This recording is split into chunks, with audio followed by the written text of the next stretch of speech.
Good morning. तो आज हमारा नेक्स्ट टॉपिक है इलेक्ट्रॉनिक स्विचिंग। ठीक है। प्रीवियस लेक्चर में हमने इलेक्ट्रोमैग्नेटिक स्विचिंग पढ़ी थी, जिसमें हमने पहले स्ट्राउजर स्विचिंग पढ़ी, उसके बाद क्रॉस बार स्विचिंग पढ़ी। ठीक है।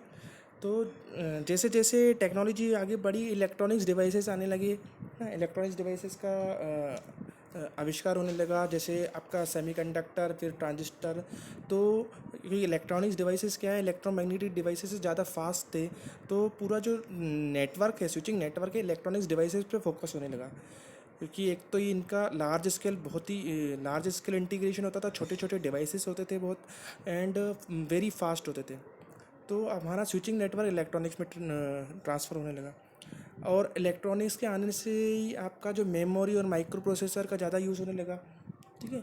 तो इलेक्ट्रॉनिक स्विचिंग को स्टोर प्रोग्राम कंट्रोल भी कहा जाता है। स्टोर प्रोग्राम कंट्रोल मतलब कि आपका जो पूरा स्विचिंग फंक्शन है, स्विचिंग फंक्शन मतलब कि किस सब्सक्राइबर को किससे कनेक्ट करना है, कौन सा उसको नेटवर्क प्रोवाइड करना है, कौन सा पाथ प्रोवाइड करना है, वो आपका एक माइक्रो प्रोसेसर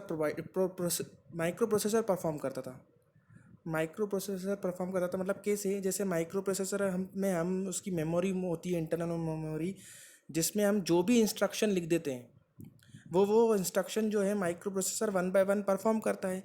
ऐसे ही स्विचिंग में भी, कि हमने जैसे ही कोई प्रोसेसर यूज़ कर लिया, स्विचिंग प्रोसेसर, तो उसमें जो भी इंस्ट्रक्शन लिखे रहेंगे वो इंस्ट्रक्शन वो प्रोसेसर परफॉर्म करेगा, और इंस्ट्रक्शन के आधार पर हम क्या है, स्विचिंग फंक्शन परफॉर्म करवाते हैं।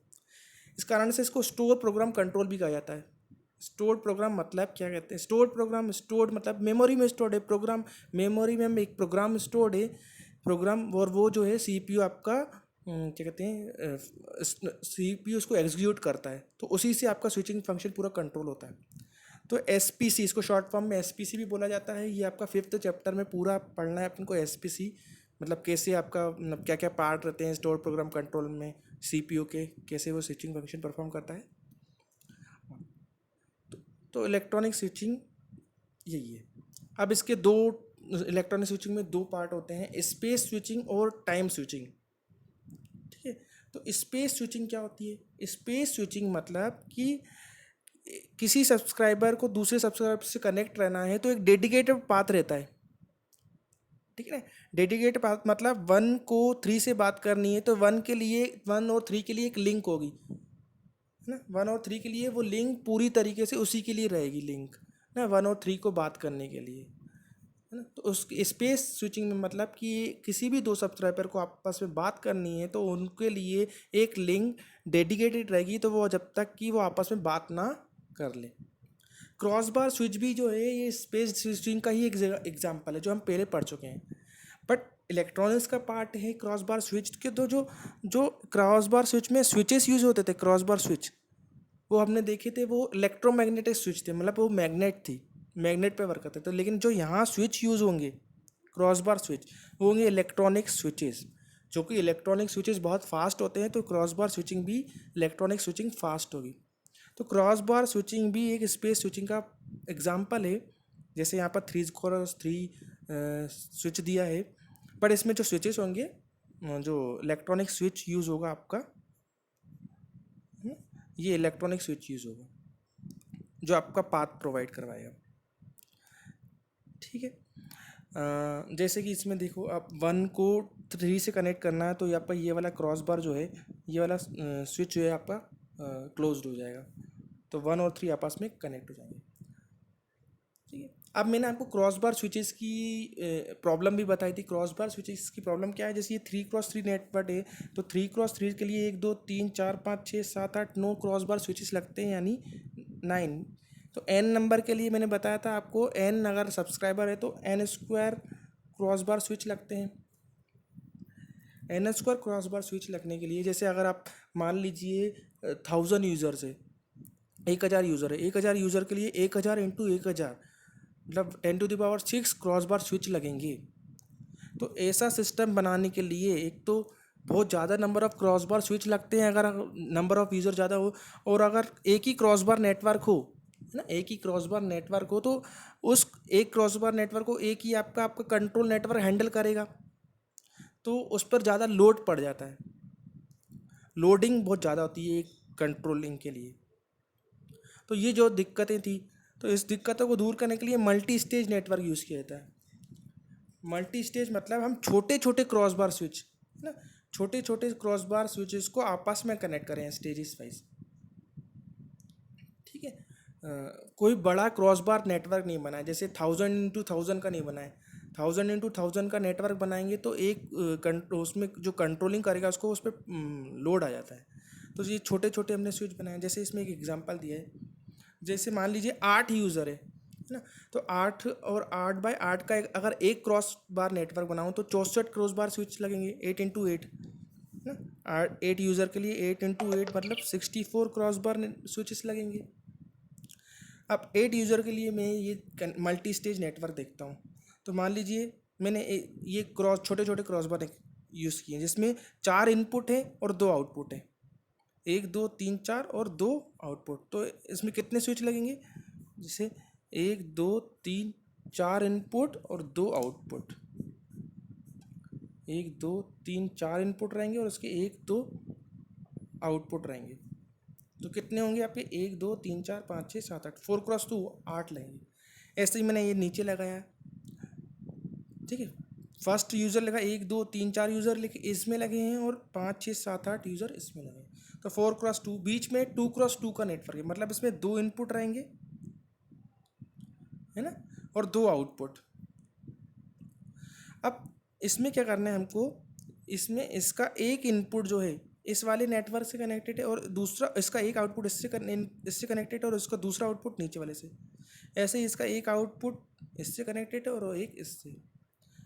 इधर भी देखिए आप, इसका एक आउटपुट जो है इस वाले नेटवर्क से कनेक्टेड है। हाँ, इधर देखिए इसके 2 इनपुट है और 4 आउटपुट है। इसका एक वाला आउटपुट इससे और एक एक नीचे वाले से। हम ये कनेक्शन क्यों कर रहे हैं आप देखिए, आउटपुट क्या होंगे, 1 डेज 2 डेज 3 डेज 4 डेज जैसे इसमें थे, एंड 5 6 7 8। अब मान लीजिए 1 को किसी से भी सब्सक्राइबर से बात करनी है, जैसे 1 को 5 से बात करनी है ना, 1 को 5 से बात करनी है तो 1 क्या कर सकता है, देखो 1 कॉल इनिशिएट करेगा। अब 1 के पास पहले इस नेटवर्क से होके जाना पड़ेगा उसको। तो 1 के पास इधर जाने के लिए 2 रास्ते हैं, या तो इससे भी जा सकता है या इससे भी जा सकता है। मान लीजिए उसने ये वाला पाथ यूज़ किया, ये पूरा जो कंट्रोलिंग पावर है आपका, ये जो स्टोर प्रोग्राम कर एसपीसी की पास है, वो कैसे परफॉर्म करेगा आपका एक्शन। अब जैसे ही मान लीजिए कि 1 जो है आपका किससे, 1 को 5 से बात करना है मैंने मान लीजिए, तो 1 ने ये वाला पाथ चूज़ किया, या तो इधर से भी चूज़ कर सकता है या इससे भी। देखिए आप कैसे, ये 1 इसके पास गया तो 1 का कनेक्शन आपका जो इससे हो गया। अब ये आपका नेटवर्क इधर जाएगा। अब देखिए ये इनपुट आया, ये इनपुट देखिए आप इस वाले से भी आउट कनेक्ट हो सकता है और इससे भी कनेक्ट हो सकता है। तो चूँकि देखिए आप ये वाला जो इसका आउटपुट है इस वाले नेटवर्क में जा रहा है ना, तो इस वाले नेटवर्क में 1 डेज 2 डेज 3 डेज और 4 डेज है, तो इससे तो उसको बात नहीं करनी है, किससे बात करनी है, 5 से। तो 1 का जो ये वाला है ना आउटपुट इधर कनेक्ट होगा, ठीक है। इसके बाद ये वाला जो इनपुट है ये इसके बाद इसके बाद इसके बाद इसके बाद चारों की तरफ कनेक्ट हो सकता है। मुझे 5 से बात करनी है तो ये इससे कनेक्ट। तो आप देखिए कैसे हो गया, 1 का कनेक्शन किससे हो गया, 5 से। 1 का कनेक्शन हो गया 5 से, मतलब 1 और 5 आपस में कम्युनिकेट कर सकते हैं। ऐसे कोई सा भी सब्सक्राइबर देख लीजिए आप, किसी भी सब्सक्राइबर देख लीजिए, उसके लिए एक डेडिकेट पाथ जरूर है जिसको किसी से भी बात करनी है। जैसे 5 को देख लीजिए और किसी को भी देख लीजिए, 7 को देख लीजिए अगर 2 से बात करनी है, 7 को 2 से बात करनी है, ठीक है। तो ये 7 जो है इधर गया आपका, ठीक है, यहाँ से इधर गया, ठीक है। इसके बाद देखिए आप 2 से बात करनी है तो 7 ये कनेक्शन यहाँ गया और ये 2 यहाँ, तो 7 जो है आपका 2 से बात कर सकता है। तो इस मल्टी स्टेज नेटवर्क में देखिए आपका कोई से भी सब्सक्राइबर किसी भी सब्सक्राइबर से कनेक्ट कर सकता है, ठीक है। अब इससे देखिए आप इसमें स्विचेस कितने लग रहे हैं। अगर एक सिंपल एक स्टेज क्रॉस बार होता तो 8 × 8 कितने 64 क्रॉस बार स्विच लगते, ठीक है। अगर मैं इसमें देखूँ तो ये देखिए आपका ये कितने हैं, 4 × 2 8, 4 × 2 +8 है ना। और ये 2 × 2 4, 2 × 2 4 +4 +4 प्लस ये देखिए 2 × 4 अगेन 8 अगेन 8। इधर देखिए 8 8 16 4 20 24 8 32 और 8 40, ये 40। ठीक है। तो इस प्रकार के नेटवर्क बनाने में हमको देखो कम नंबर ऑफ स्विचेस लग रहे हैं, 40 क्रॉस बार स्विचेस, और इसमें कितने लगते हैं 64। ये नंबर ऑफ 8 यूज़र्स के लिए है ना। अगर ऐसे नंबर ऑफ यूज़र बढ़ते गए तो इसमें सिग्निफिकेंट अंतर आ जाता है, बहुत ज़्यादा अंतर आ जाता है। मतलब इस वाले मल्टी स्टेज नेटवर्क बनाने में हमको बहुत कम क्रॉस बार स्विचेस की आवश्यकता होती है। ठीक है। तो ये एक मल्टी स्टेज स्पेस नेटवर्क है, इसको स्पेस स्विचिंग है तो इसको स्पेस नेटवर्क भी बोलते हैं। अब नेक्स्ट स्विचिंग देखिए हम, टाइम स्विचिंग इंपॉर्टेंट है। ये टाइम स्विचिंग क्या होती है?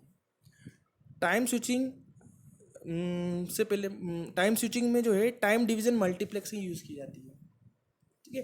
थर्ड चैप्टर में टाइम डिवीजिंग मल्टीप्लेक्सिंग एक टॉपिक था जिसकी वीडियो मैंने शेयर करी थी, तो पहले आप उसको रेफ़र कर लीजिएगा। मैं बता दूं टाइम डिवीज़न मल्टीप्लेक्सिंग क्या होती है। कि पहले तो मल्टीप्लेक्सिंग समझिए। मल्टीप्लेक्सिंग में क्या होता है कि एक ही चैनल होता है ना। और एक अगर लिंक है तो मुझे आपको पता है एक लिंक में एक ही डेटा जा सकता है ना। लेकिन अगर एक लिंक में हम बहुत सारे डेटा को, बहुत सारे यूज़र के डेटा को ट्रांसमिट करें तो उसको बोलते हैं अपन मल्टीप्लेक्सिंग, यानी मेनी मेनी इंटू वन है ना, मेनी इंटू वन। जैसे इसमें देखो 4 इनपुट है और आउटपुट सिर्फ एक है, तो बहुत सारे इनपुट जब एक ही चैनल में एक साथ जाते हैं तो उसको बोलते हैं अपन मल्टीप्लेक्सिंग। अब टाइम डिवीज़न क्यों कहा जा रहा है? तो टाइम डिवीज़न मल्टीप्लेक्सिंग जो है डिजिटल कम्युनिकेशन में यूज़ होती है ना, डिजिटल डेटा। अगर डेटा आपका डिजिटल हो तो टाइम डिवीज़न मल्टीप्लेक्सिंग का यूज़ किया जाता है। कैसे? जैसे जैसे एक 4 यूजर है, 1 2 3 और 4। मान लीजिए एक को डेटा ट्रांसमिट करना है 110, दूसरे को 001, तीसरे को 101 और चौथे को 110। ये डेटा ट्रांसमिट करना है किसी को, है ना। तो क्या किया जाता है टाइम डिवीज़न मल्टीप्लेक्सिंग में, हम टाइमिंग देते हैं, टाइम स्लॉट देते हैं। टाइम स्लॉट मतलब कि पहले यूज़र की एक बिट को ट्रांसमिट करते हैं पहले, है ना। कि पहले जो है टाइम डिवीजन में क्या रहता है, एक स्विच लगा रहता है, एक रोटेटर इसके पास जाता है, जिस इस टाइम में एक ही बिट ट्रांसमिट हो जाती है। तो इसकी पहली बिट 0, फिर दूसरे वाली की पहली बिट 1, तीसरी वाली की पहली बिट 1 और चौथे वाली की पहली बिट 0। तो हम चारों यूजर की एक एक बिट ट्रांसमिट करते हैं, 0 1 1 0। मतलब हम टाइमिंग के आधार पर टाइम दे रहे हैं उसको कि 1 सेकंड का इसको टाइम है, इसको इसको इसको, कि उसमें उसकी कितनी बिट ट्रांसमिट हो जा रही है। तो 0 1 1 0। तो ये बनता है एक फ्रेम। क्या बनता है ये? फ्रेम। फ्रेम मतलब जितने भी यूज़र है उसकी एक एक बिट बनकर एक बनता है पूरा फ्रेम। अब ये बिट जाती है आपका डीमक्स में। डीमक्स क्या करेगा इसको, ये पहली बिट जो है, ये पहली बिट इस वाले यूज़र को ट्रांसमिट करेगा, 1/1 निकलेगा ये। तो इस फर्स्ट वाली बिट कौन सी आ रही है? 0, तो ये पहले यूज़र को दे देगा। सेकंड वाली बिट कौन सी आ रही है? 1, तो ये सेकंड यूज़र को दे देगा। थर्ड किसको आ रही है? 1, तो ये थर्ड यूज़र को दे देगा। फोर्थ किसको जा रही है? तो 0, ये इसको दे देगा, है ना। तो ये चारों बिट चारों यूज़र को ट्रांसमिट कर देगा। मतलब ये मान लीजिए 1 जो है किसी ए यूज़र को भेजना चाहता हो, बी और सी और डी। ये होती है मल्टीप्लेक्सिंग, टाइम डिवीजन मल्टीप्लेक्सिंग। देखिए आप क्या हो रहा है, इस सारे यूज़र के डेटा एक साथ ट्रांसमिट हो रहे हैं, ठीक है। तो एक ही चैनल में, इसी को बोलते हैं मल्टीप्लेक्सिंग। और टाइम के आधार पर कैसे हो रही है? क्योंकि टाइम है ना, हम एक एक टाइम पे इसको दे रहे हैं। फर्स्ट टाइम पे एक बिट ट्रांसमिट हो रही है, फिर इसके बाद इसकी, फिर इसके बाद इसकी, फिर इसके बाद फिर टाइम इसको मिलेगा, इसकी दूसरी बिट आएगी, फिर इसकी दूसरी, इसकी दूसरी, इसकी तीसरी, ऐसे फिर इसका होगा तीसरी तीसरी। ऐसे टाइम के आधार पर अपना ट्रांसमिट होगा। इसको टाइम स्लॉट बोलते हैं। मतलब मान लीजिए ये एक स्लॉट है जिसमें पहले वाले यूज़र की एक बिट ट्रांसमिट हो रही है, टाइम स्लॉट। ये जो सारे जो है टाइम स्लॉट। अब इसी का यूज़ स्विचिंग में किया गया है कि इसको कैसे स्विचिंग में अपन ट्रांसमिट कर सकें। ठीक है। स्विचिंग में मतलब अब देखिए, जैसे देखिए 1 2 3 4 ये यूज़र है, ठीक है। और इधर डी मैक्स में भी 1 डेज 2 डेज 3 डेज और 4 डेज यूज़र है। अब इसको कैसे स्विचिंग फंक्शन परफॉर्म किया जाए कि जैसे मान लीजिए एक को बात करना है 3 से, है ना, दो को बात करना है 4 से, 1 wants to talk with 3, 2 wants to talk with 4, और 3 को किससे करना है, जाहिर सी बात है 1 से करना है, और 4 को 2 से, ऐसे बात करनी है। अगर हम सीधे कनेक्ट कर देंगे तो मैंने बताया था, सीधे कनेक्ट कर देंगे तो 1 का डेटा 1 के पास ही जाएगा, है ना। जैसे मान लीजिए 1 का डेटा है ए, 2 का है बी, मान लिया मैंने एग्जांपल लिया, 3 का सी और डी, 4 का डी। अब देखिए आप इधर इस पोजीशन पे ये 1 डेज 2 डेज 3 डेज और 4 डेज कनेक्टेड है। अगर देखिए 1 का अगर मैं सैंपल लूँ, 1 का पहले सैंपल आएगा टाइम्स ऑफ ए बी और देन 3 का सी और डी। अगर ये तीन ऐसे ही जाएंगे A B C D, A B C D ऐसे ही अगर सीधे जाएंगे तो ए कहाँ पर पहुँचेगा, पहले पर, बी कहाँ पर पहुँचेगा, दूसरे पर, सी कहाँ पर पहुँचेगा, तीसरे पर, और डी कहाँ पर, चौथे पर। तो ये तो मुझे करना नहीं क्योंकि ए का डेटा एक के पास ही जा रहा है। तो इस केस में यूज़ होती है मेमोरी, ठीक है। तो सबसे पहले इस डेटा को हम मेमोरी में स्टोर करते हैं, ठीक है। तो सबसे पहले तो इधर क्या हो रही है, मल्टीप्लेक्सिंग, ना, कौन सी मल्टीप्लेक्सिंग हो रही है, टाइम डिविजन मल्टीप्लेक्सिंग। तो ए का data A B C D हमने क्या करा, ले लिया। ये 1 यूज़र का है, 2 3 तो जस्ट सीरियल वाइज स्टोर होगी। पहला ए का डेटा स्टोर हुआ ए, ठीक है, फिर दूसरे का स्टोर हुआ बी, तीसरे का स्टोर हुआ सी, और चौथे का स्टोर हुआ डी। एक मेमोरी में स्टोर हो गया, इसको बोलते हैं अपन स्पीच मेमोरी। इसका डेटा ये रिट्रीव करता है एक कंट्रोल मेमोरी में। अब कंट्रोल मेमोरी के पास जो है एक इंस्ट्रक्शन पहुंच गया, प्रोग्राम पहुंच गया कि 1 को 3 से बात करनी है, 2 को 4 से बात करनी है। तो क्या कर देता है, वो स्लॉट को इंटरचेंज कर देता है। जैसे देखिए आपको, देखिए 1 को किससे बात करनी है, 3 से, है ना। तो उसमें 3 का डेटा क्या है, सी, ये 3 का डेटा पहले लिख देगा। 2 को 4 से बात करनी है तो 2 क्या कहते हैं, 4 का डेटा क्या है, डी, तो 4 को इधर लिख, सेकेंड स्लॉट में लिख देगा। ऐसे ही आपका फर्स्ट का ए डेटा है तो ये तीसरे पे आ जाएगा, फोर्थ का क्या है डी, सेकेंड का बी डेटा ये इधर आ जाएगा, ठीक है। तो ये इसको बोलते हैं हम टाइम स्लॉट इंटरचेंज।